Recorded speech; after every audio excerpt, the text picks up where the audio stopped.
yung bakit napakagandang ano kasi yung inspirational natin ngayon na natutunan namin ngayong umaga kasi ang dami din bakit at mga tanong na gusto ko ring itanong. Pero ang way ko lang kasi para ma-cope up ko lahat ng mga pinagdaanan ko kasi ang dami kong pinagdaanan din na halos kahit ngayon ang bigat-bigat ng dibdib ko kasi minsan yun nga katulad nung kay Sir Stephen kanina problema sa family lahat-lahat. So parang pinagdadaanan ko. So, ang hirap mag-explain.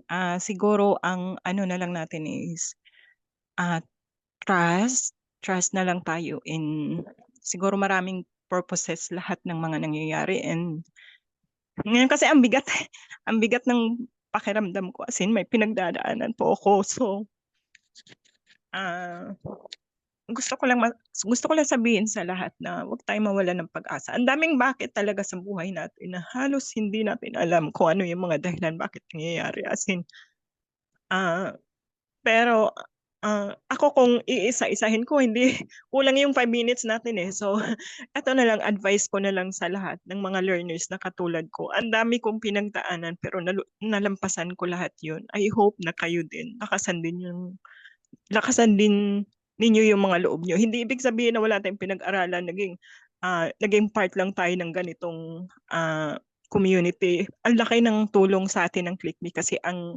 na, na, napapakita pa rin natin sa sarili natin na kahit anong edad man tayo, may bata sa atin, may mga matatanda sa atin, tinanggap tayo ng buo ng ClickMe. So, ang advice ko lang sa inyo, huwag kayong mawalan ng pag-asa. Lahat meron tayong mga bakit sa buhay natin. Minsan hindi natin alam kung bakit nangyayari, pero I know na lahat may purpose at may dahilan. Sana ma-motivate din kayo kasi ako, ang bigat-bigat ng pakiramdam ko, ang dami kong pinagdaanan, pero kinakaya ko. And I know lahat tayo meron nun. So, sana maka-inspire man lang ako sa inyo na hindi lahat tayo okay, pero sinisikap nating maging okay. Yun lang po. Thank you. Ang pangalan ng aking pamilya, ma'am. So, tangalan tatay ko.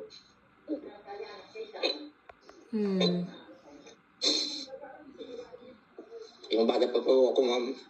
So, buwang mag-aaral. Kaso, naginto na po ako, ma'am. Kasi po, ma'am, hindi po matustusan ang para sa akin. Kaya, tulungan ko na lang po, ma'am. Bukulang ko. Ang trabaho ko. Oo. Kaya po,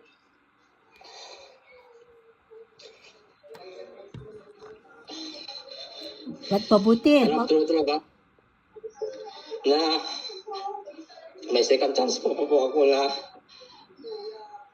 kapag-aral tulad po sa programang ClickMe. Maraming salamat po. Walang anuman, Khalid, ha? Salamat sa pag-share mo. At tuloy-tuloy lang to, ha? Ano pa lang masama sa pagkaramdam ko. Salamat po, ma'am. Kahit po ang pagkaramdam ko, hindi po ito na na maano po sa ClickMe, ma'am. Okay lang po. Kasi kahit hindi ko po kakayanan ko. Anong ano mo? Ba't may band-aid ka? Parang band-aid ka dito. Masama ulo mo? Masakit ulo mo? Opo, ma'am. Oh, no. Sige. Kaya gusto ko lang, ma'am, mag-attend ba, ma'am? Ayaw ko talaga na palang mag-absent. Salamat. We are blessed. Bata pa ako. Trabaho hanggang po. Maging kappo na po ako. Oo. Ikit po. Parang matanda na po ako sa pagtatrabaho. Okay lang po yun. Walang problema. At maisip ko naman dahil sa pamilya ko, na tatay ko pala magpapakain ko po sila ng maayos. Pagaling ka, ha? Ilan anak mo? Wala po, single po ako ngayon. Single ka? At tinutulungan mo magulang mo, tsaka ang mga kapatid. Bait-bait naman. Mabuti. Mapibless ka niya, no? Salamat, Khalid. At good luck sa iyo, ha? Tuloy-tuloy lang yan. Nandito kami. Salamat. Salamat. Thank you for sharing. And get well soon. Ako rin may sakit ako eh. Meron akong sipon na tsaka sore throat nung nakaraang araw. But, I know. Mabuti. Sige, salamat. Thank you. Ayan. Thank you ha. Tingnan nyo mga taga Zamboanga, malakas ang loob mag-share. Hello po, Ma'am Mara. Ako po, gusto ko lang po mag-share. Sige po. Ano po, from Payatas po ako. At dati po, marami akong bakit na tanong eh. Pero ngayon, ang pinaka bakit na lang sa akin, kung bakit ko kailangan magpursige, kung bakit ko kailangan maghanap buhay.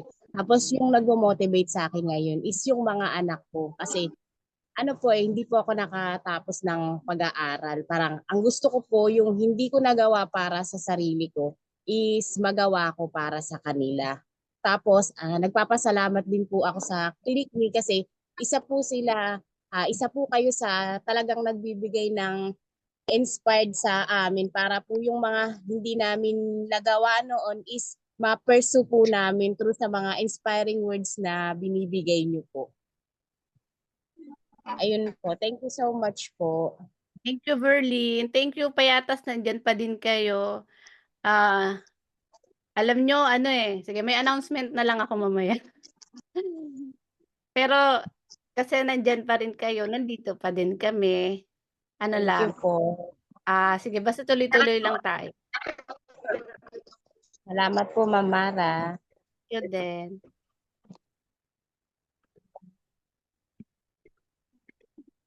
Yan.